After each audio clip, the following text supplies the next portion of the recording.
আসসালামু আলাইকুম রহমতুল্লাহি ওবরকাতুহু।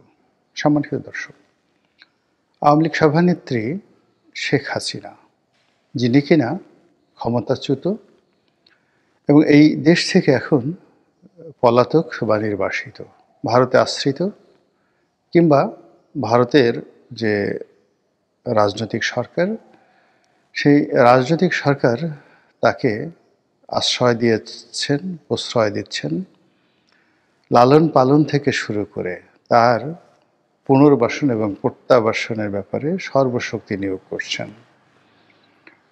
তো শেখ হাসিনাকে কেন্দ্র করে, আওয়ামী লীগ নয়, শেখ হাসিনাকে কেন্দ্র করে ভারত যে প্রতিক্রিয়া দেখাচ্ছে, আর আমাদের এই দেশে শেখ হাসিনার বিচারকে কেন্দ্র করে এই মুহূর্তে যা কিছু ঘটছে, আমাদের জাতীয় জীবনে আমার জানা মতে এইরকম দুঃসহ ঘটনা আর কখনো ঘটেনি। আপনারা সবাই জানেন যে বাংলাদেশের আন্তর্জাতিক অপরাধ ট্রাইব্যুনাল আইসিটি, সেখানে শেখ হাসিনার বিচার চলেছে এবং সেই বিচারের পর একটি প্রত্যাশিত রায় এসে গেছে। আমরা সবাই যেভাবে আশা করেছিলাম, আশঙ্কা করেছিলাম যে এই আদালতের রায়ে শেখ হাসিনার মৃত্যুদণ্ড হবে, এবং ঠিক তেমনটি হয়েছে। আর এই রায়কে কেন্দ্র করে আওয়ামী লীগ সারা দেশে বিশৃঙ্খলা তৈরি করবে এবং তাদের সর্বশক্তি নিয়োগ করে তারা যা যা করার, যে কাজগুলো অতীতে তারা করেছে সেই কাজগুলো করবে এবং সেই কাজগুলো তারা করেছে। কিন্তু যে বিষয়গুলো আমরা কখনো কল্পনা করিনি, যেমন যেদিন বিচারের রায় ঘোষিত হবে সেদিন আবার দুটো বুলডোজার নিয়ে ৩২ নম্বরের অবশিষ্টাংশ ভাঙার জন্যে ছাত্র এবং জনতা সেখানে হামলা করবে, আর সেই হামলা প্রতিহত করার জন্য পুলিশ এবং সেনাবাহিনী সর্বশক্তি নিয়োগ করবে। এটা আমাদের স্বপ্নের মধ্যে এবং কল্পনার মধ্যে ছিল না। এবং এখানেই কতগুলো বিষয়, যাকে বলা হয় আমাদের ভবিষ্যৎ রাজনীতির কতগুলো বিষয় এখানে লুকায়িত রয়েছে। আমরা জানি যে ৩২ নম্বর একটি পুরাতন রোড, এই রোডটির নাম এখন আর ৩২ নম্বর নেই, কিন্তু ইতিহাসের ধারাবাহিকতায় যে সড়কটির নাম ৩২ নম্বর রাখা হয়েছিল এবং আমাদের মহান মুক্তিযুদ্ধ এবং বঙ্গবন্ধুকে কেন্দ্র করে সেই ৩২ নম্বর সড়ক এবং সেই সড়কের একটি বাড়িকে কেন্দ্র করে যেভাবে 32 আমাদের বাংলাদেশের ইতিহাসের একটি অবিচ্ছেদ্য অংশ হয়ে পড়েছিল, সেই বাড়িকে ভেঙে চুরমার করে দেওয়া হয়েছে জুলাই আগস্ট বিপ্লবের পর। বহু বিতর্ক হয়েছে, বহু কান্নাকাটি হয়েছে, বহু নাটক হয়েছে, বহু সিনেমা হয়েছে, আরও অনেক কিছু, কিন্তু ৩২ নম্বরের যে গুরুত্ব একটু কমেনি, এর যে উজ্জ্বলতা একটু ম্লান হয়নি।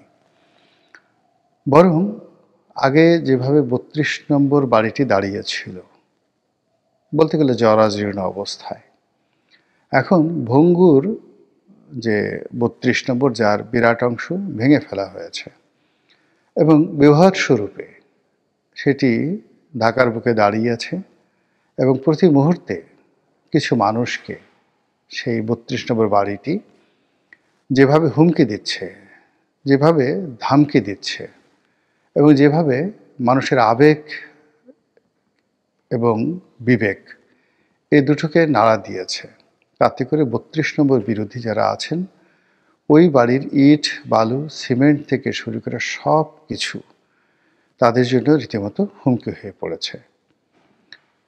যেদিন লকডাউন ঘোষণা করা হলো, শেখ হাসিনার এই রায়ের বিরুদ্ধে বা রায় ঘোষণার বিরুদ্ধে লকডাউন ঘোষণা করা হলো, সেই দিন সেখানে আজব ঘটনা ঘটল। জনৈক ভদ্র মহিলা সেখানে গেলেন, মধ্যবয়স্ক, তিনি সেখানে হাই মুজিব বলে আর্তচিৎকার শুরু করলেন। ১২-১৩ বছরের এক কিশোর সেখানে গেলেন এবং তিনি বঙ্গবন্ধুর বই নিয়ে এবং ওই বাড়ির খণ্ডিত কিছু ইট পাথর নিয়ে যেভাবে তিনি কথা বললেন এবং যে কাণ্ড তিনি করলেন, এটি আমাদের স্বপ্নের মধ্যে, কল্পনার মধ্যে ছিল না।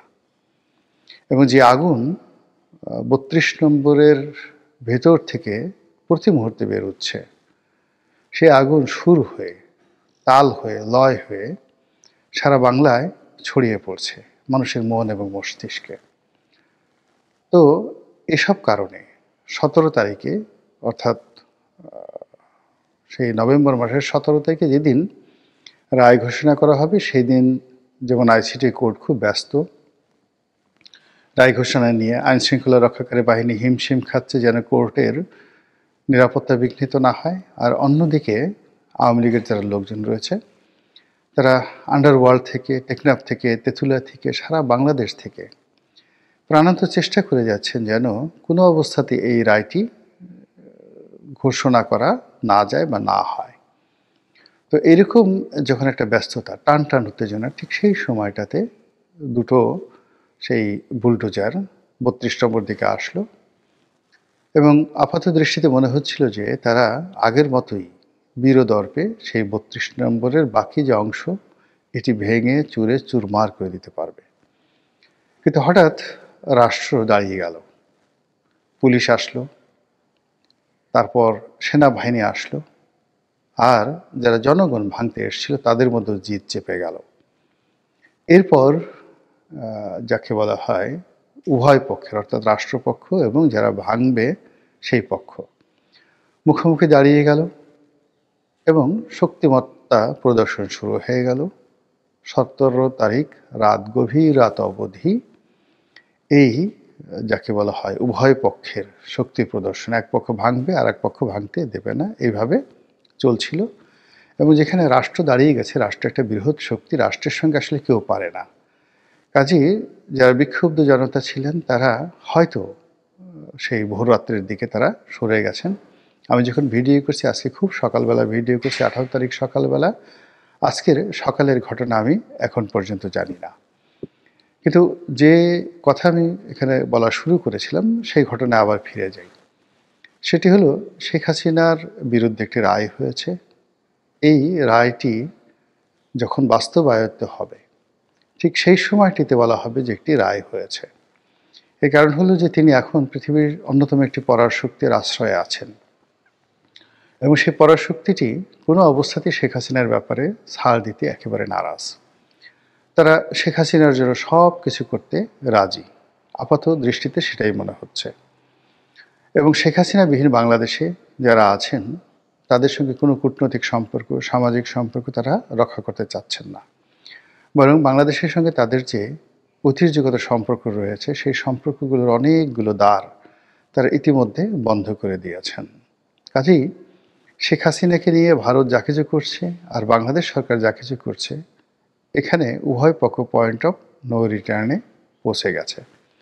ফলে ডক্টর মোহাম্মদ ইউনূস সরকার যতদিন ক্ষমতায় আছেন, তাদের পক্ষে শেখ হাসিনাকে ছাড় দেওয়া, তার সঙ্গে একটা নেগোসিয়েশন করা, এটি এই রায়ের পর বলতে গেলে অসম্ভব হয়ে পড়ল। এই রায়ের আগে অনেক কিছু করা সম্ভব ছিল, কিন্তু এই রায়ের পর অন্তত ডক্টর মোহাম্মদ ইউনূস সরকারের সঙ্গে, আওয়ামী লীগের ডক্টর মোহাম্মদ ইউনূস সরকারের সঙ্গে ভারতের যে সম্পর্ক, সেই সম্পর্কের জায়গাতে একটা বাধা এবং দেয়াল, পার্মানেন্টলি একটা কনক্রিট দেয়াল তৈরি হয়ে গেল। এখন এই দেয়াল অতিক্রম করা সম্ভব হবে কিনা বা বর্তমান সরকার করতে চাইবে কিনা, আপাত দৃষ্টিতে যেটি মনে হচ্ছে যে এই সরকার একটি নির্বাচন দেওয়ার জন্য প্রাণান্ত চেষ্টা করছে এবং সেই নির্বাচনটির তফসিল ঘোষণা করা হবে ডিসেম্বর মাসের দ্বিতীয় সপ্তাহে। কাজেই সরকারের হাতে আসলে কার্যত সময় আছে ১ মাস। পরবর্তীতে যারা নির্বাচিত হবেন রাজনৈতিক সরকার, তাদের হাতেই শেখ হাসিনার বিচারের ভার, তার রায় কার্যকর করার যে দায় দায়িত্ব এবং ভারতের সাথে সম্পর্ক স্বাভাবিক করা অথবা ভারতকে টেক্কা দেওয়া, এটি পরবর্তী রাজনৈতিক সরকারের উপর নির্ভর করবে। এবং আমরা যেটা অতীতে দেখেছি সেটা হলো, আমাদের দেশে যারাই রাষ্ট্র ক্ষমতায় এসেছে তারাই ভারতের সঙ্গে একটি সুসম্পর্ক স্থাপন করার প্রাণান্ত চেষ্টা করেছে এবং দীর্ঘমেয়াদে ক্ষমতা চালানোর জন্য আবেগ দিয়ে আসলে ক্ষমতা চালানো যায় না। ভারতের 7 সিস্টার দখল করা হবে, ভারতের বিরুদ্ধে জিহাদ করা হবে এবং সেই গাজওয়াতুল হিন্দ বাস্তবায়ন করার জন্য সারা দুনিয়ার মুসলমানরা বাংলাদেশে আসবে এবং বাংলাদেশ গাজওয়াতুল হিন্দ শুরু করবে, পাকিস্তান শুরু করবে, শ্রীলঙ্কা শুরু করবে, এমনকি নেপালের যারা মুসলমানরা আছে তারাও তলোয়ার হাতে নিয়ে ভারতের যে হিন্দুত্ববাদ তার বিরুদ্ধে লড়াই সংগ্রাম করে দিল্লির সিংহাসনে আবার সেই মুসলমানদের জয় জয়কার শুরু করবে। মুহাম্মদ রাসূলুল্লাহ সাল্লাল্লাহু আলাইহি ওয়াসাল্লাম গাজওয়াতুল হিন্দ সম্পর্কে যে বক্তব্য দিয়েছেন এটির বাস্তবায়ন ঘটানোর জন্য যে মিলিটারি ট্র্যাক্টিস দরকার, যে ফাইন্যান্সিয়াল স্ট্যাবিলিটি দরকার, সেটি এই মুহূর্তে এখনও পর্যন্ত বাংলাদেশ, ভারত, পাকিস্তান কিংবা আমাদের যারা দক্ষিণ পূর্ব এশিয়ার মুসলিম সম্প্রদায় রয়েছেন তাদের এটা হয়নি। বোঝার চেষ্টা করুন, আবেগ দিয়ে ইসলামের কোনো কিছু হয়নি। ইসলামের মহানায়কেরা পারস্য দখল করেছেন, তো সেখানে পারস্যের মিলিটারির চাইতে আরবের মিলিটারি ওই মুহূর্তে শক্তিশালী ছিল। রোমান সাম্রাজ্যের অন্যতম শক্তিশালী কেন্দ্র সিরিয়া দখল করেছেন খালিদ ইবনে ওয়ালিদ। রিজন ছিল, কারণ ছিল, এবং পুরো মিলিটারি পয়েন্ট অফ ভিউতে সব দিক থেকে আরবদের শ্রেষ্ঠত্ব ছিল। দ্বিতীয় মেহমেদ, যিনি কনস্টান্টিনোপল দখল করেছেন, যেটার ব্যাপারে মুহাম্মদ রাসূলুল্লাহ সাল্লাল্লাহু আলাইহি ওয়াসাল্লাম ইঙ্গিত করেছিলেন, ভবিষ্যৎবাণী করেছিলেন। তিনি পারস্য বিজয়ের ব্যাপারেও কিন্তু ভবিষ্যৎবাণী করেছিলেন, কিন্তু এই ভবিষ্যৎবাণী মুসলিম সেনাপতিরা সফল করেছিলেন তাদের মেধা, যোগ্যতা, সামরিক কৌশলতা, ঐক্যবদ্ধতা, ট্রেনিং সব কিছু দিয়ে। কিন্তু অসম কোনো যুদ্ধে কখনো মুসলমানরা বিজয় হয়নি, কোনো কালে হয়নি। তো কাজেই আমি অ্যাজ এ মুসলিম হিসেবে গাজওয়াতুল হিন্দ বিশ্বাস করি এবং এটা সম্ভব এই কারণে ওয়ান্স আপন এ টাইম আমাদের এই ভারতবর্ষ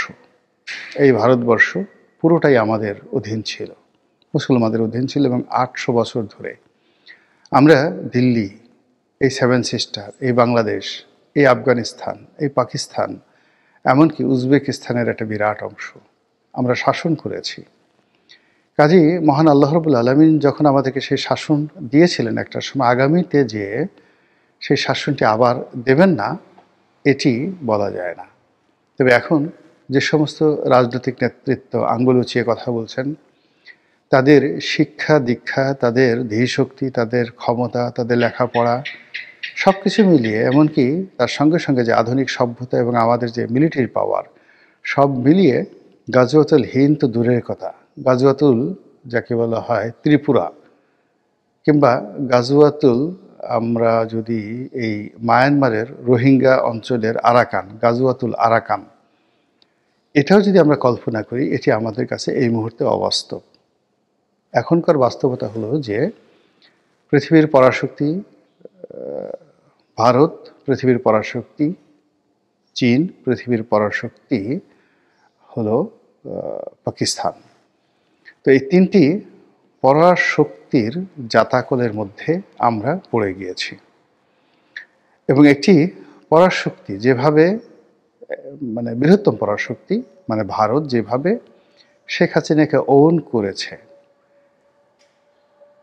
তার বিপরীতে যদি বিএনপিকে, ডক্টর মোহাম্মদ ইউনূসকে এইভাবে কোনো পরাশক্তি ওন করত, সেটা পাকিস্তান হোক, সেটা চায়না হোক, এমনকি সেটা আমেরিকা হোক, কিন্তু সেই লক্ষণ দেখা যাচ্ছে না।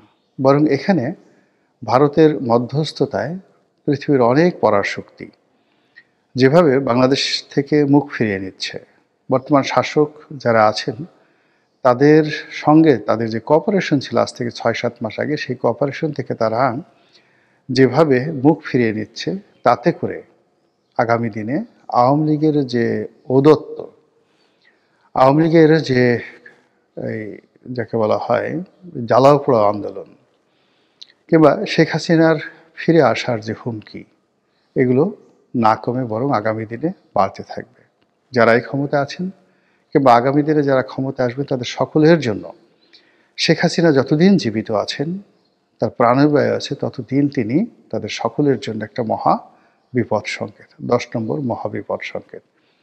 এটি শেষ হবার নয়। কাজেই যে রায়টি ঘোষণা করা হলো, এই রায়ের মাধ্যমে মূলত একটি বিরোধকে উস্কে দেওয়া হলো, একটি যাকে বলা হয় গৃহযুদ্ধ, একটি বিশৃঙ্খলা, একটি রাজনৈতিক অরাজকতা, এই বিষয়গুলোকে সামনে আনা হলো এবং এটি বর্তমান যারা ক্ষমতায় আছেন তারা কিভাবে সামাল দিবেন সেটি দেখার বিষয়। মহান আল্লাহ আমাদের সবাইকে হেদায়েত দান করুন এবং হেফাজত করুন। আসসালামু আলাইকুম ওয়া রাহমাতুল্লাহি ওয়া বারাকাতুহু।